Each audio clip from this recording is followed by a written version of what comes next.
Sir, is Python is the only prerequisite language for machine learning? For machine learning, Python is the language to use. It is one of the flagship language. I have this mentioned in here. I said here, lingua franca. What that means is this. I'm going to answer your question in a different way. If you go anywhere in the world, the chances are if you speak in English, someone will help you, someone will understand you. If I say French, a lot of people speak French. You go to BD, you speak French, you're going to get some help at the airport. Imagine you landed in the airport and from a nice fancy four-star hotel, a car is sent and you're about to board on the car and you're going to speak to the driver and you're speaking French with the driver. Do you think he would understand this? What are the chances, sir?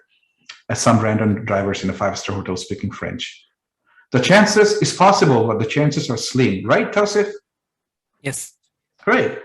This is what lingua franca means.